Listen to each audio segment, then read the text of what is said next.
Jadi dalam kehidupan itu tidak akan berjalan sempurna seperti yang ingin kita rasakan.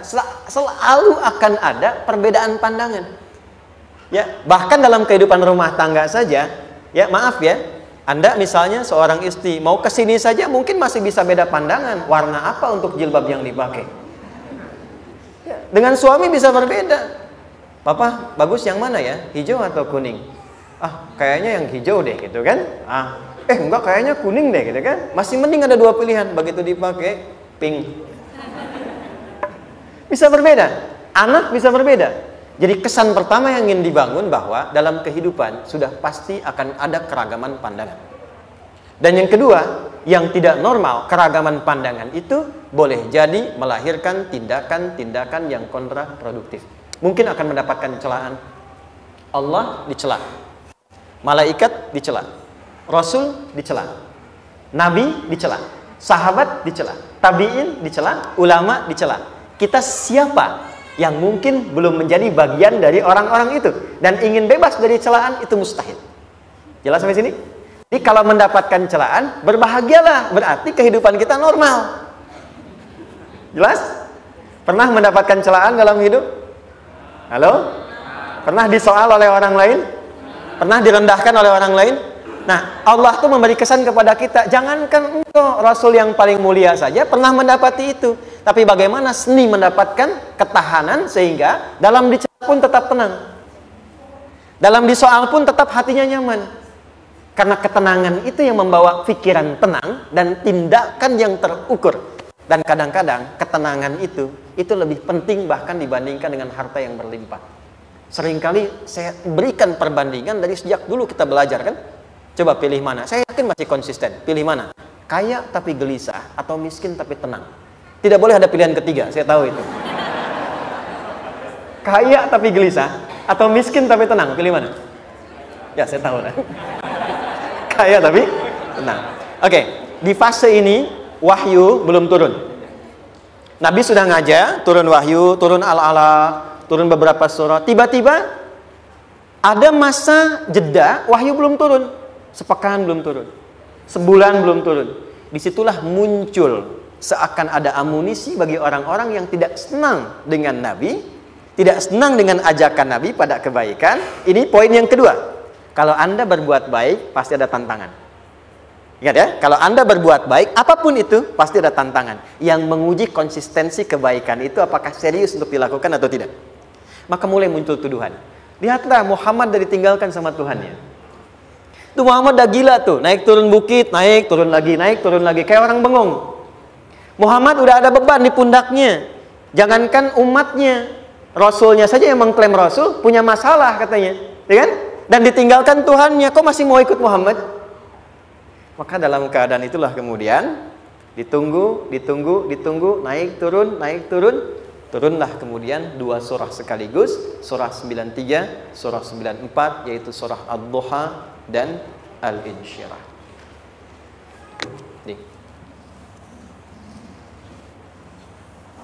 Oke. Ini materinya dahsyat ya. Penting sekali, saking pentingnya ini cepat habis tuh. Bismillah. Sekali lagi. Jazakallah khair. Lebih kelihatan ya. Baik, yuk pelan-pelan. Jadi turunnya surah Ad-Duha dan surah Al-Insyirah, hikmahnya satu atau fungsinya satu, memberikan petunjuk bagaimana mengatasi satu persoalan sesulit apapun, tapi masih dapat menghadapinya dengan keadaan yang tenang. Satu surah ini atau dua surah ini diturunkan untuk membimbing setiap hamba menuju kepada ketenangan hati. Dua,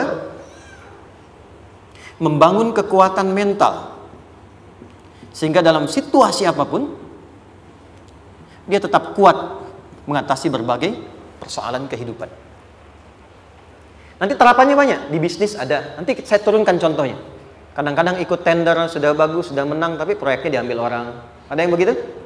Nanti ada ayatnya, ada. Nanti kita turunkan. Udah siap-siap, kan pengen melamar, ternyata keduluan orang, gitu kan? Udah siap-siap, pengen dapat ini, mau lulus, ternyata nilainya nggak seperti yang diharapkan. Muncul, ada, selalu ada demikian. Nanti kompleksitasnya banyak. Tapi dua surah ini kalau kita bisa kuasai artinya dengan baik, pahami dengan benar, maka akan ada sesuatu yang beda yang terasa dalam jiwa kita dan kesiapan mengatasi setiap persoalan dalam kehidupan. Yuk kita baca dulu ya supaya dapat keberkahannya dari dua surah ini. Saya bacakan, Anda ikuti ya. A'udzu billahi minasy syaithanir rajim.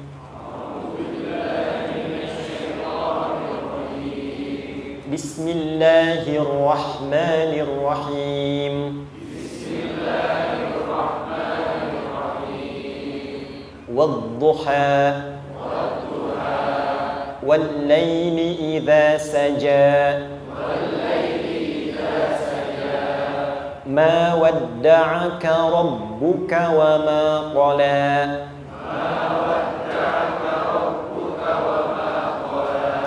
ما ودعك ربك وما قلى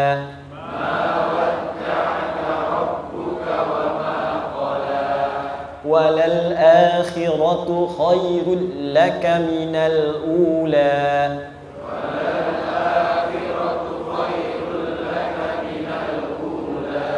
ولسوف يعطيك ربك فترضى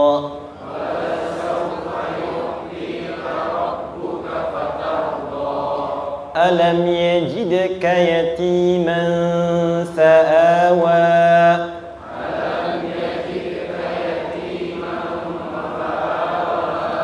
ووجدك ضالا فهدى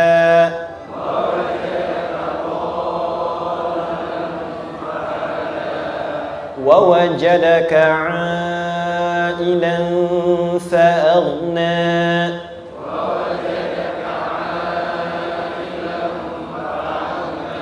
فأما اليتيم فلا تقهر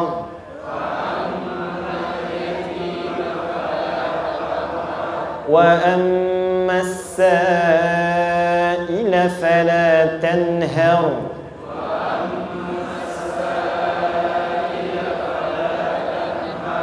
وأما بنعمة ربك فحدث.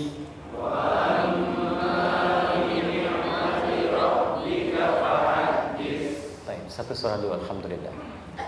Izin saya bacakan tadi untuk diikuti supaya setidaknya kalau kita pulang dan ditanya bagaimana hidupmu engkau jalani, seperti apa engkau berinteraksi dengan Quran yang telah aku turunkan, maka kita pernah menjawab, ya Allah, kami pernah baca akan itu. Jangan pernah kita berkehidupan sampai wafat dan tidak pernah berinteraksi dengan Quran walaupun sekedar membacanya. Wadduha, aku bersumpah. Setiap huruf waw yang berada di awal kalimat di satu surah itu makna utamanya berarti sumpah. Ya, qasam, sumpah.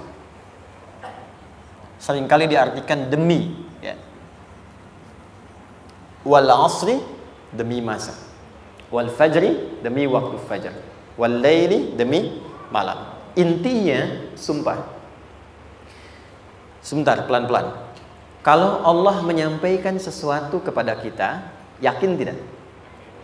Saya ulang, yakin tidak? Serius? Hah? Kalau yakin, kenapa tidak dilakukan? Ya, itu pertanyaan besar ya. Baik. Kalau Allah menyampaikan, tidak bersumpah pun, harusnya kita yakin. Tapi kalau Allah bersumpah, dalam kaidah ilmu tafsir, berarti ada sesuatu yang sangat penting, yang saking pentingnya akan sangat dibutuhkan oleh setiap hamba, sehingga diminta setiap hamba itu fokus menyimak apa yang mau disampaikan. Bahkan saking pentingnya menyimak itu, Allah bersumpah. Jelas? Kalau teman-teman menemukan di Quran ada ayat dibuka dengan sumpah, berarti ada kasih Allah yang tinggi yang akan disampaikan di ayat itu sampai meminta kita fokus untuk menyimaknya. Ad-duha, untuk memudahkan maknanya, teman-teman, kalau waktu duha itu jam berapa ya? Oke, sebetulnya dimulai sejak matahari itu mulai naik, yang memantulkan, ya, atau menyinari cahayanya itu mulai terasa lembut. Ya, kalau misalnya kita ambil 1,5 jam setelah subuh. Sekarang subuh 4:30 lah, taruhlah 4:30 ya. 1,5 jam berarti jam 6 kan? Nah, itu awal duha tuh. Awal duha. Sampai ke pertengahan kurang lebih 9:30, jam 10. Akhir duha jam 11 sampai menjelang ke zuhur. Awal duhanya disebut dengan syuruk namanya. Syuruk. Jadi syuruk itu awal duha. Kalau sudah jam 6 ada cahaya matahari ya. Enak nggak ke tubuh kita itu? Nyaman nggak? Jam 8 enak nggak kalau berjemur ya? Jam 9 enak ya? Nah, ini kata kiasan dalam bahasa Arab. Kalau kita merasakan sesuatu yang enak, nyaman, memberikan manfaat yang banyak, itu orang Arab sering memberikan kiasan dengan waktu-waktu tertentu. Di antaranya duha. Jadi kalau kita menemukan kalimat duha, jangan langsung diartikan ke waktu duhanya. Boleh jadi yang diinginkan adalah makna di balik itu, yaitu semua kenikmatan dan kenyamanan yang didapatkan. Cara mengartikan ini, wadduha, aku bersumpah, kata Allah, ya Muhammad, demi semua kenikmatan yang kau rasakan dalam hidup, seperti engkau merasakan kenikmatan cahaya duha itu. Jelas? Wal-laili idza saja, dan aku bersumpah, al-lail, lail itu apa? Malam. Baik, lail turunannya, layali jamaknya, lela, lili, lala, itu malam. Jadi kalau ada ibu leli, ibu malam-malam ya. Lail. Oke. Lail itu malam. Malam gelap nggak? Gelap. Tapi kalau gelapnya gulita, tidak ada cahayanya, gelap betul gitu. Gelap ya. Misalnya sedang kita dapati misalnya satu momentum padam lampu, padam semua, dan pas gerhana misalnya gelap sekali. Nah, itu bahasa Arabnya disebut dengan saja namanya. Ya, saja. Wal laili idza saja. Dan malam apabila telah gulita, zaman Nabi kan gak ada lampu ya, belum ada PLN ya, dan seterusnya, jadi gelapnya betul-betul gelap. Saya mau tanya sebentar, biasanya kalau situasi gelap itu mudah nggak menemukan benda tertentu? Melangkah mudah atau sulit? Tidak mudah untuk dilakukan kan? Dalam bahasa Arab, kalau kita ingin mengungkapkan satu kegamangan yang luar biasa, sampai kita merasakan gelap dan sulit melangkah, bukan hanya karena nggak ada cahaya, mungkin karena ada pekerjaan tertentu yang menyulitkan, masalah tertentu yang menyulitkan, sehingga merasa seakan-akan kita tuh gelap. Makan nggak enak, melangkah susah. Pernah nggak merasakan situasi yang saking beratnya satu beban itu seakan-akan makan nggak mau, melangkahnya berat, ada vertigo, kadang-kadang pusing. Pernah merasakan itu? Itu bahasa Arabnya, wal-laili idza saja. Perhatikan kalimatnya, ya Muhammad sallallahu alaihi wasallam, aku bersumpah demi semua kebahagiaan dan kenikmatan yang engkau pernah raih, seperti merasakan kenikmatan cahaya duha. Dan mungkin persoalan hidup yang pelik yang membuat engkau merasakan kesulitan, seakan-akan merasa di suasana gelap yang gulita. Ma wadda'aka rabbuka wa ma qala. Tanamkan dalam jiwamu yang paling dalam, aku tidak akan pernah meninggalkanmu.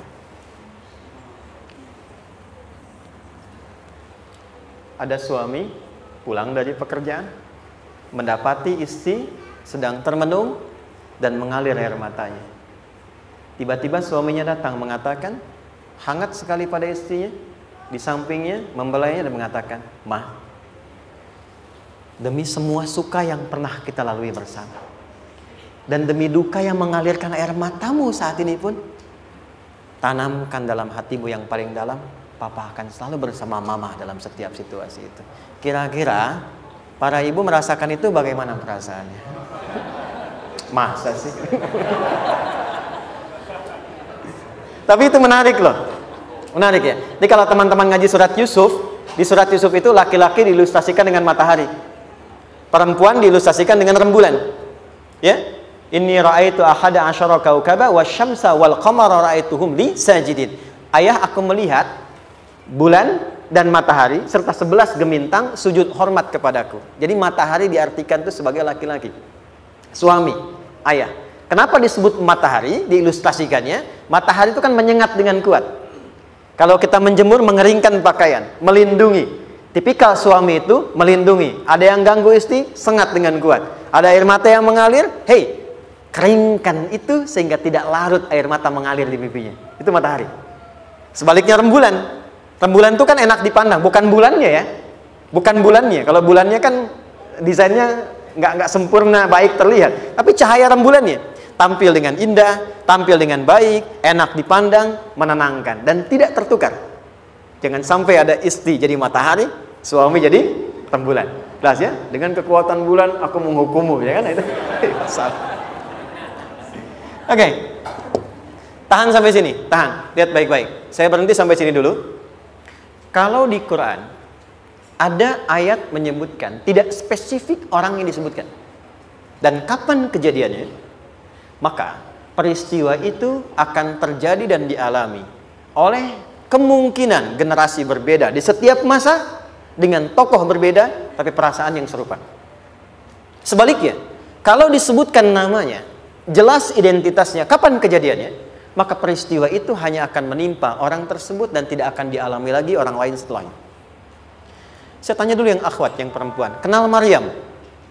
Kenal, bagus. Kenal di mana? Maryam anaknya Imran, mengandung, melahirkan Isa alaihissalam, Yesus, Mesias, tanpa disentuh laki-laki manapun. Dan di Quran identitasnya disebutkan langsung, Maryam binti Imran, wa Maryam ibnata Imran. Ini menunjukkan kesan bahwa yang mengandung dan melahirkan tanpa disentuh laki-laki manapun, itu hanya Maryam anaknya Imran. Ingat ya, mengandung, melahirkan tanpa disentuh laki-laki manapun. Bukan mengandung, melahirkan tanpa suami, kalau itu banyak dia. Ya, mengandung, melahirkan tanpa disentuh laki-laki manapun. Hanya Maryam binti Imran. Tapi kalau nggak disebutkan siapa orangnya, kapan kejadiannya, tidak detail disebutkan, ini artinya situasi itu akan dialami kembali oleh orang di masa depan dengan generasi yang berbeda tapi substansi yang sama. Pertanyaannya, pernahkah kita mengalami situasi yang sulit sampai seakan merasa gelap? Nah, baik, maka adab yang pertama, jika mengalami situasi seberat apapun dalam berkehidupan, maka dekati Allah Subhanahu wa ta'ala. Ini awalnya, dekati Allah.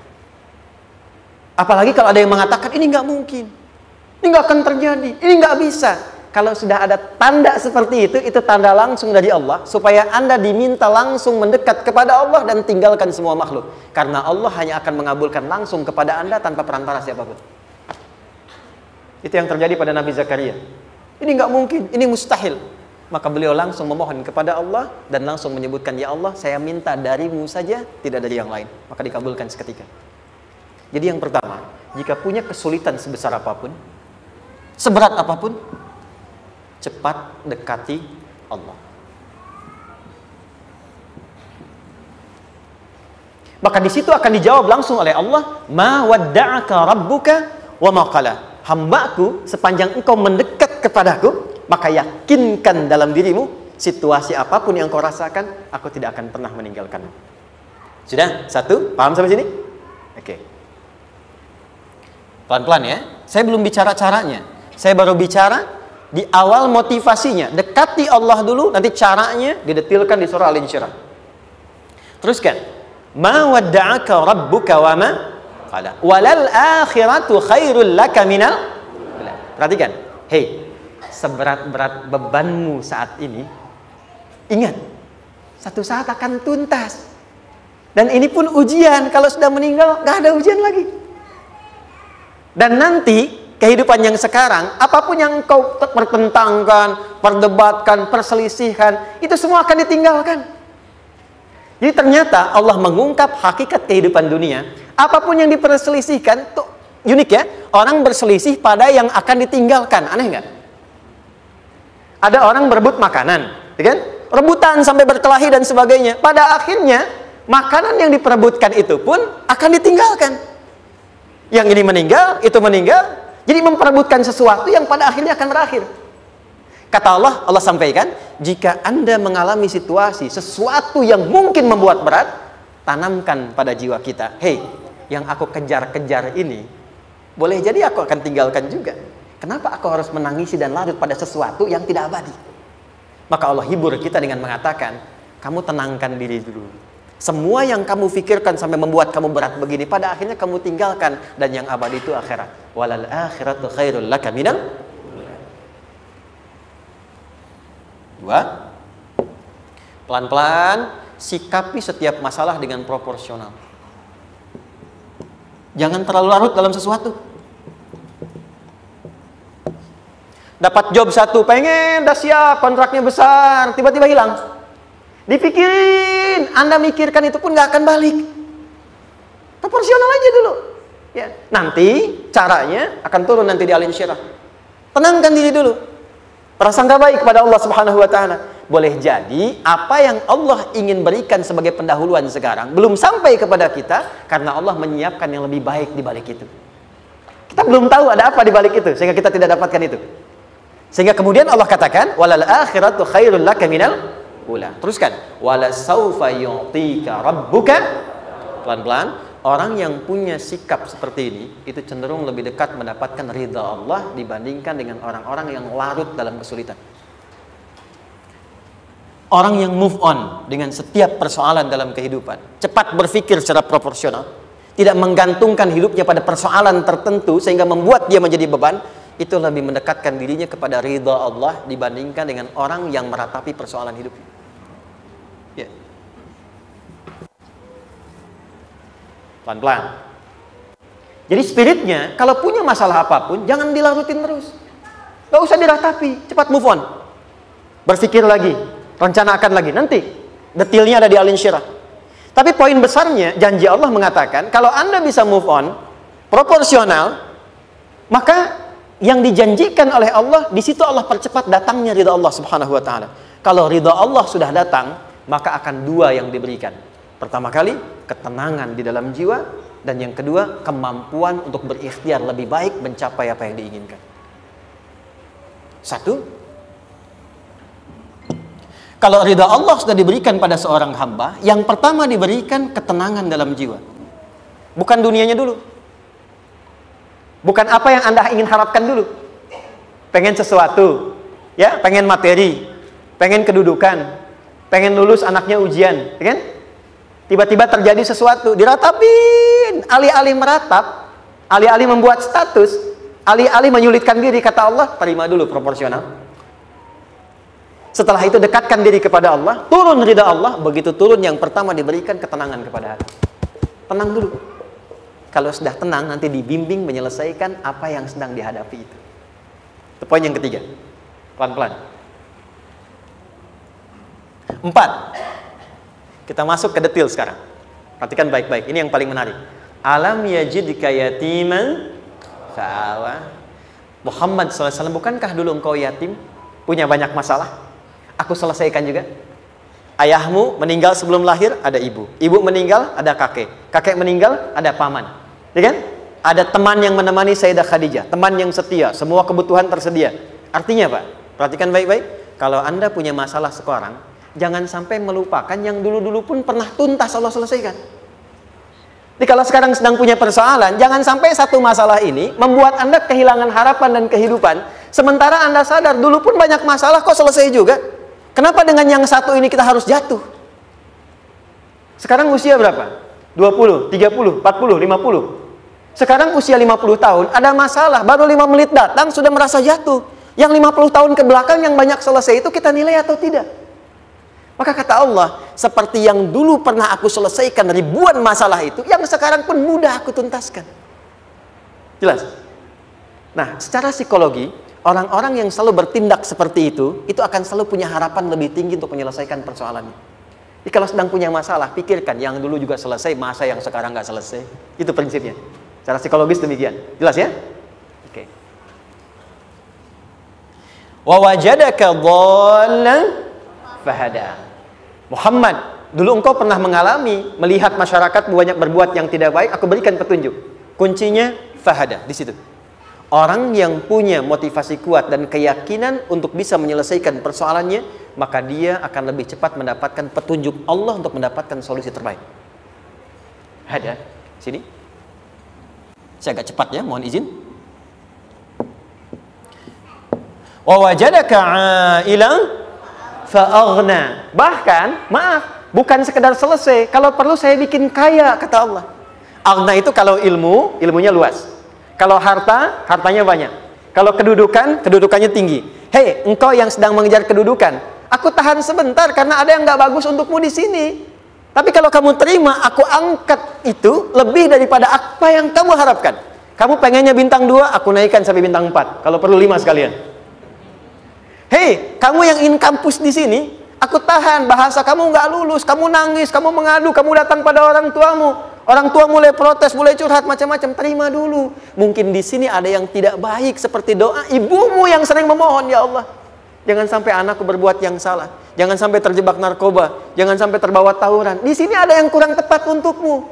Kalau kamu ridha, kamu terima, kamu proporsional, bahkan aku pindahkan ke kampus yang lebih baik yang tidak kamu bayangkan sebelumnya.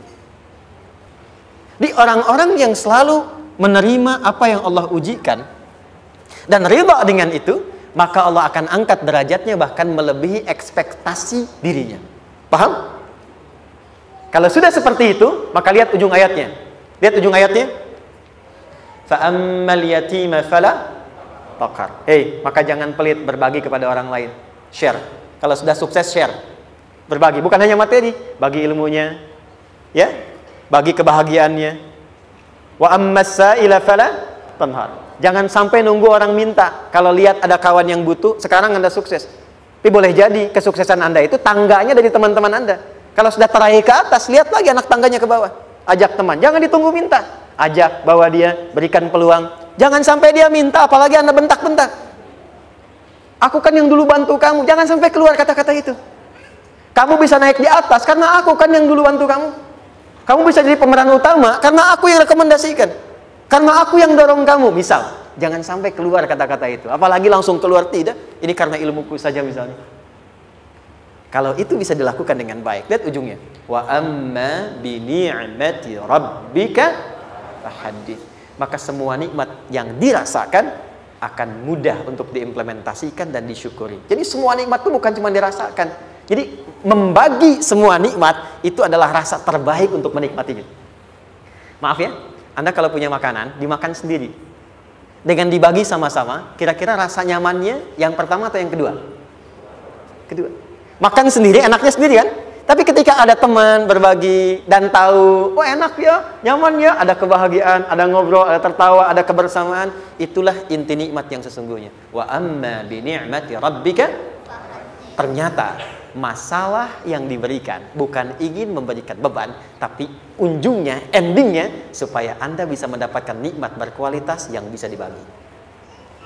Lihat surat Ad-Duha itu jangan cuma lihat awalnya, lihat ujungnya. Ternyata ketika seseorang mendapat masalah, seberat apapun, itu bukan ingin membebani, tapi ingin meningkatkan kualitas hidupnya supaya mendapatkan nikmat yang lebih besar dan merasakan nikmatnya itu dengan berbagi. Itu poinnya. Jadi kalau sampai sini kita paham, dan kita beri nama misalnya dengan fikih ujian, jadi kalau desain ujian ini, sistematikanya kita pahami, maka tidak ada alasan untuk mengeluhkan persoalan. Jadi melihat masalah itu bukan sebagai beban, pada akhirnya melihatnya sebagai tangga untuk mencapai kebahagiaan. Jelas sampai sini? Baik, kalau sudah seperti ini, ingin punya masalah atau tidak ingin punya masalah? Tidak. Ingat ya, jadi kalau anak pulang bawa masalah, dilihatnya jangan beban. Oh, Allah ingin menaikkan kualitas pada anak saya, yang dengan itu menjadikan ia mendapatkan nikmat yang belum pernah didapati. Kalau rumah tangga sedang ada masalah, jangan banyak diperseterukan, tapi direnungkan sejenak. Oh, Allah ingin meningkatkan kualitas rumah tangga ini, sehingga kita bisa mendapatkan nikmat yang tidak pernah didapati sebelumnya. Makanya nikmat berumah tangga itu yang terbesar, selalu bertambah ketika menyelesaikan masalah. Silahkan cek. Kalau sedang ada masalah, berseteru kan? Tapi setelah selesai, kan jadi lebih nikmat ya? Ya? Lebih senang lagi, lebih cair lagi, lebih bahagia lagi, lebih mendukung lagi. Ternyata ada nilai-nilai kebaikan yang tersimpan yang belum disadari sepenuhnya. Pertanyaannya, kadang-kadang mudah diucapkan, tapi tidak mudah mempraktekkan. Bagaimana itu semua bisa ditempuh dengan baik, sehingga ketika mengalaminya, kita bisa tenang menghadapinya. Maka turunlah surah Al-Insyirah. Saya cepat.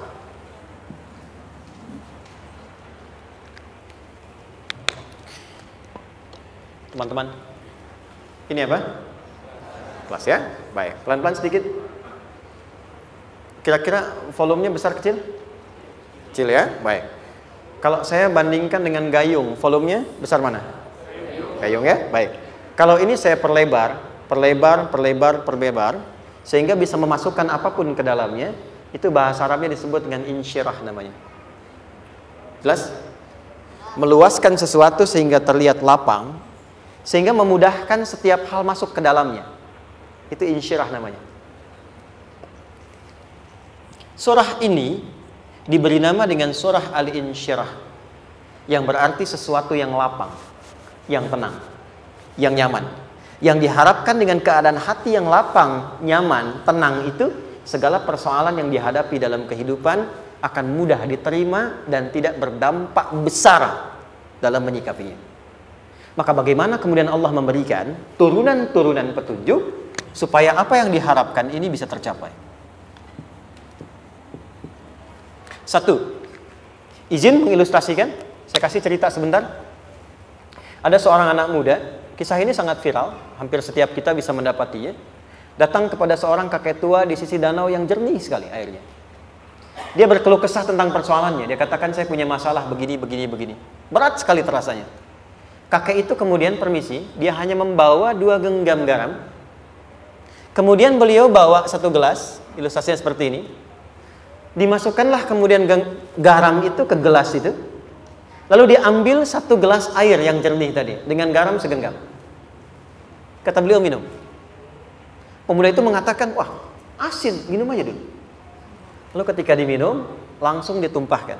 Dia muntahkan, asin katanya. Lalu setelah itu kakek yang tadi melepaskan segenggam sisanya, dilempar ke danau tadi yang luas.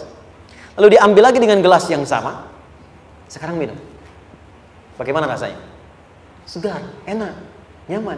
Itulah hatimu. Kalau hatimu sempit sesempit gelas ini, maka masalah sekecil apapun akan selalu menghadirkan kesulitan seperti engkau menelan garam tadi. Tapi kalau hatimu luas, sebesar apapun masalah, tidak akan pernah berdampak pada dirimu kecuali engkau mampu menyusun rencana untuk mengatasinya. Kelapangan hati yang membuat diri kita mampu menerima persoalan apapun, itu yang disebut dengan insyirah. Makanya dulu tahun 90-an ada sinetron Hati Seluas Samudra gitu ya. Saya pernah tahu itu. Sama anaknya diapa-apain juga, oh masih aja ya menerima gitu. Dulu siapa ya? Jeremy Thomas dan lain-lain ya. Saya kira ada gitu. Ya, saya kira itu ya. Saya pernah lihat sejenak ya. Saya jarang-jarang nonton itu. Pernah lihat aja. Saya senang riset. Jadi kalau riset itu ada riset dakwah, ada riset materi.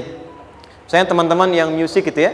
Saya tidak terlalu dekat dengan musik karena saya di Quran gitu.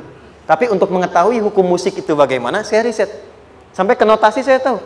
C, D, F, G, A, B, C, G, A, B, C, D, F, G, D, F, G, A, B, C, D, A, B, C, D, F, G, A, F, G, A, B, C, D, E, B, C, D, E, F, G, Ais, B, F, G, Ais, B, C, D, Ais, Fis, C, D, Ais, B, G, Ais, B, Cis. Gitu kan ya? Ya? Tapi kalau diminta piano, gitar, ini saya nggak bisa. Ya, tapi untuk menentukan hukum, nah kita bisa paham gitu. Misalnya boleh nggak baca Quran pakai langgam Jawa gitu kan? Nah hukumnya apa? Nanti dari teori itu muncul. Ya, paham ya? Nah, oke, balik sini. Perhatikan baik-baik. 1, saya agak cepat. Ini ditafsir langsung turun Al-Insyirah. Yang pertama, alam nashrah laka sadrak wa wada'na anka wizrak alladhi anqadha dhahrak. Tahan sampai sini dulu, 3 ayat. Saya mulai dari ayat kedua dan ketiga. Perhatikan baik-baik. Wa wada'na anka wizrak alladhi anqadha dhahrak. Artinya apa? Artinya satu beban yang diletakkan di pundak yang berpengaruh kepada semua bagian tubuh. Kita pernah melakukan atau melihat yang angkat beban ya? Beban kan semakin berat diangkat, semakin terasa ke bagian-bagian tubuh ya, ke semuanya. Nah, itu namanya wizrak alladzi anqadha dhahrak. Beban yang dipikul yang berat sekali sampai semua merasa. Makanya jadi satu ungkapan dengan mengatakan dia sedang memikul beban yang sangat berat. Sampai kepalanya pusing, tidur nggak nyaman, miring kanan, miring kiri. Itu namanya ya alladzi anqadha dhahrak. 1.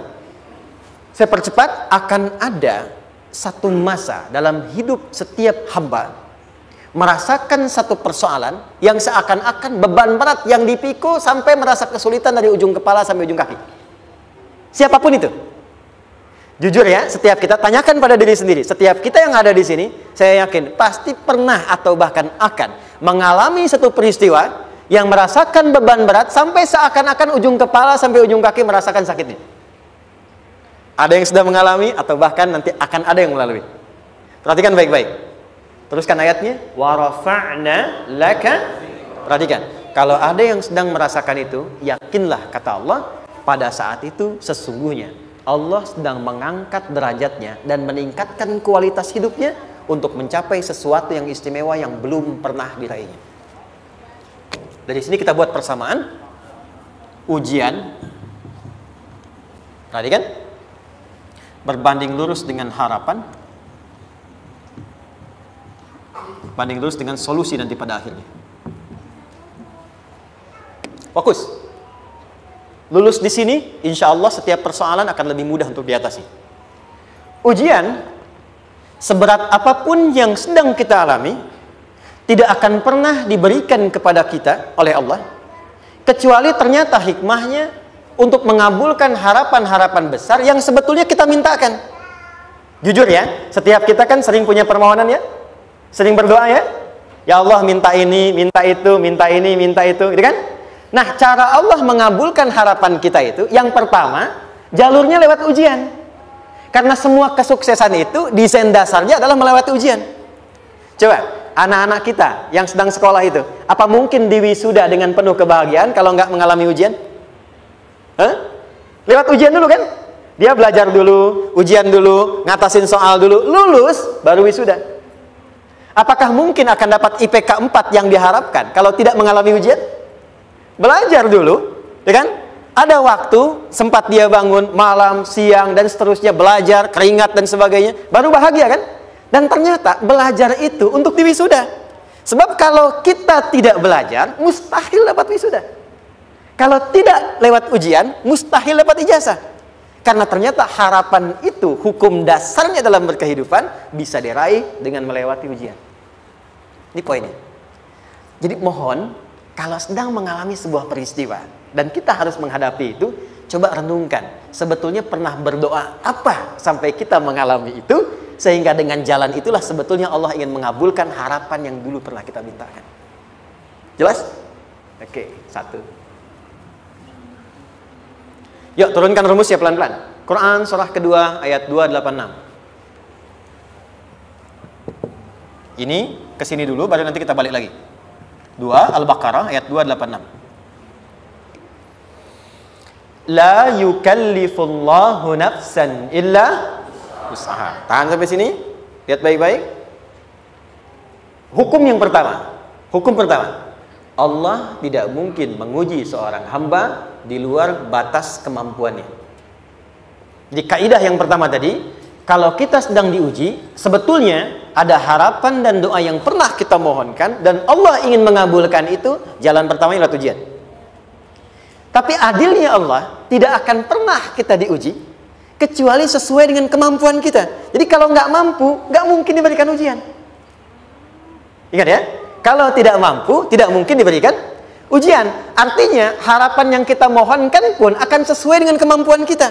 Jadi kalau kita minta sesuatu nggak mungkin bisa menggunakannya, nggak akan dikasih.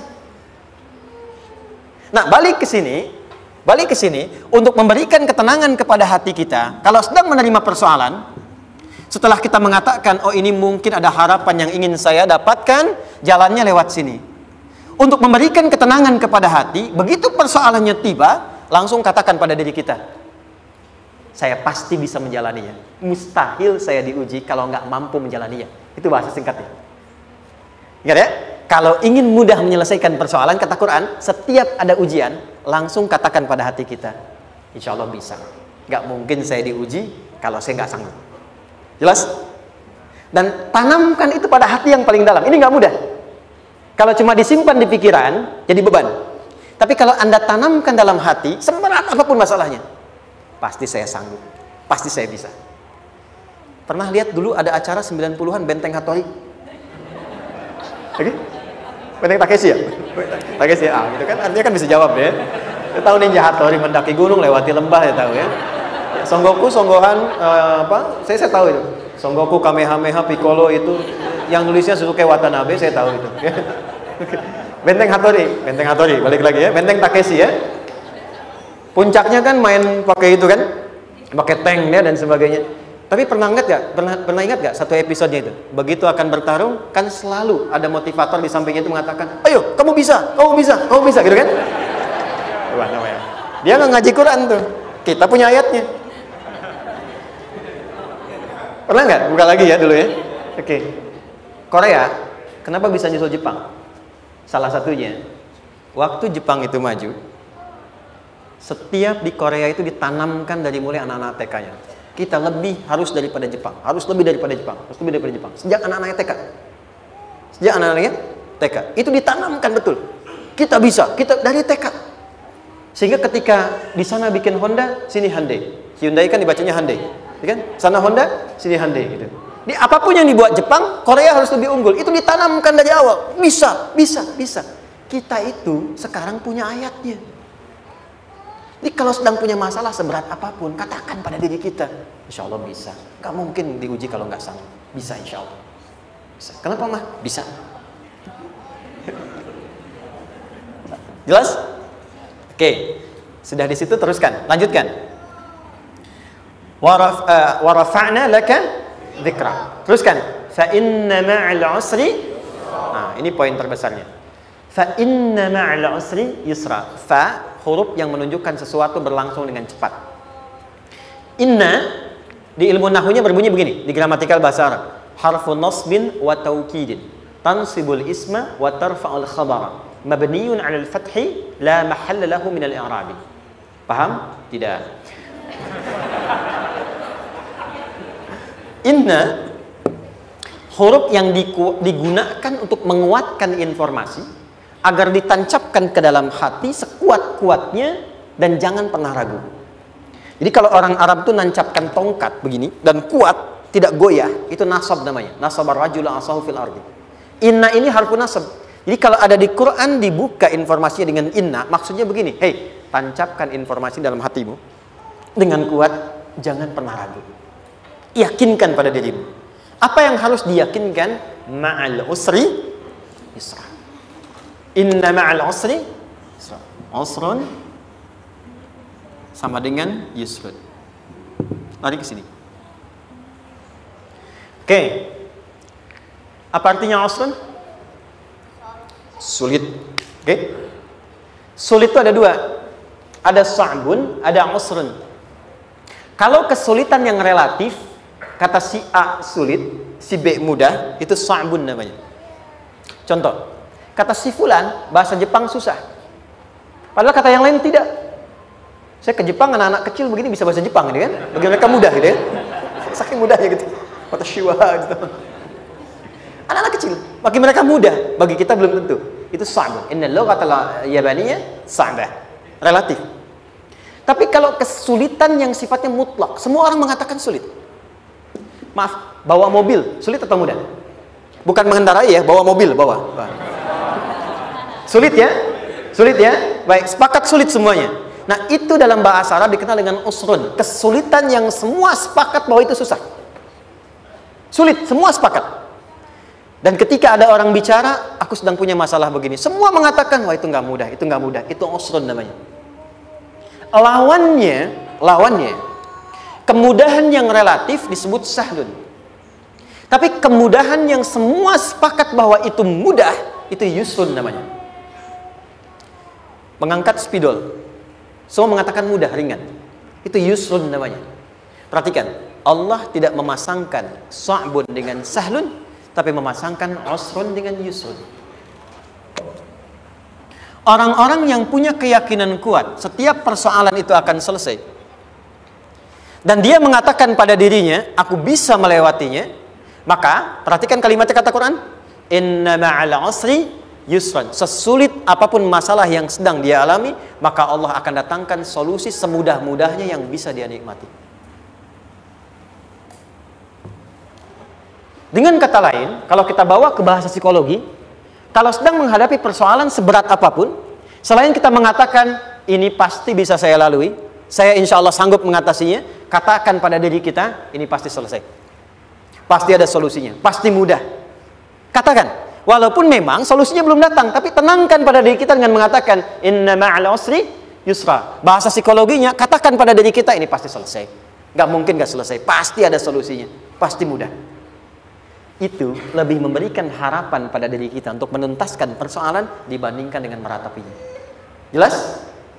Teruskan. Fa inna ma'al usri. Kalau masih ragu kata Allah, katakan lagi sekali lagi. Sampai hati kita merasa nyaman. Jadi kalau sedang punya persoalan seberat apapun, tanamkan pada diri kita, pasti selesai. Belum nampak, insya Allah pasti selesai. Gak mungkin diuji kalau nggak ada solusi. Itu lebih memberikan harapan. Setelah itu, fa'idha faraghta, mitigasi masalahnya. Mitigasi persoalannya. Tuliskan. Ini masalahnya apa? Rumah tangga. Apa saja misalnya, dia ada suami, ada istri, ada anak-anak. Masalah ada di mana? Kadang-kadang benangnya jadi kusut karena satu-satu nggak segera diselesaikan. Maka kata Al-Quran, fa'idha faraghta. Satu-satu mitigasi dulu. Satu masalah di sini, lihat di suami, lihat di istri. Kalau pekerjaan, masalahnya apa? Sebelum bercabang kemana-mana, petakan. Apakah rekanannya? Apakah relasinya? Apakah kemampuannya? Apakah manajerialnya? Apakah marketingnya? Mitigasi, kotaki semua, selesaikan satu-satu. Setelah itu, apa yang dilakukan? Wa ila rabbika, tawakal sepenuhnya kepada Allah untuk menentukan hasilnya. Tawakal itu yang paling mahal.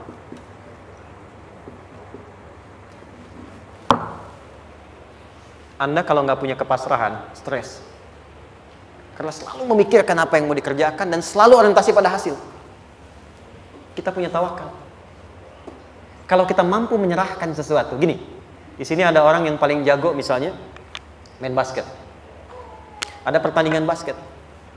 Begitu dibuka, udah tim musyawarah serahkan aja pada si fulan. Kan? Dia yang paling jago, dia. Bukankah dengan menyerahkan itu bukan hanya kita berikan sebuah tugas, ya kan? Tapi dengan itu ada kelapangan tersendiri kan? Yakinlah sukses, ini paling hebat. Pernah ada perasaan gitu? Sekarang, siapa yang paling mampu menguasai? Siapa yang paling hebat menyelesaikan segala hal? Siapa yang punya segalanya? Bukankah Allah? Orang-orang yang punya tingkat tawakal yang tinggi, maka satu, dia akan lebih stabil keadaan mentalnya dan tidak akan pernah gelisah dengan kekecewaan. Nggak ada kecewa. Karena tawakal itu kalau sudah kepasrahan pasti menerima hasil. Kalau sudah tawakal, terserah Allah tetapkan apa saja. Mau dapat sekarang, dapat besok, dapat nanti. Puncak yang paling tinggi, tugasmu hanya berikhtiar semampu yang bisa dilakukan. Selanjutnya, biarkan Allah menetapkan apa yang menjadi bagian dari maslahat kehidupan kita. Saya tutup. Cara Allah menjawab harapan kita ada 3. 1. Memberi langsung apa yang kita mintakan. 2. Menunda itu sampai kita siap menerimanya. 3. Mengganti apa yang kita inginkan dengan apa yang kita butuhkan. Saya ulang ya. 1. Memberi langsung apa yang kita mohonkan. Misal, ya Allah saya ingin A misalnya. Anak saya pengen ke ITB. Tapi nggak mungkin tiba-tiba langsung masuk ITB kan? Pasti lewat ini dulu kan? Ada ujian dulu. Ikut tes dan seterusnya diterima. Sesuai. 2. Kadang menunda sesuatu sampai dia sanggup menjalaninya. Anda punya anak usia 5 tahun, pengen diberikan motor. Anda mampu untuk memberi motor, dikasih nggak? Tidak. Sampai dia sanggup mengendarai motor, baru Anda berikan.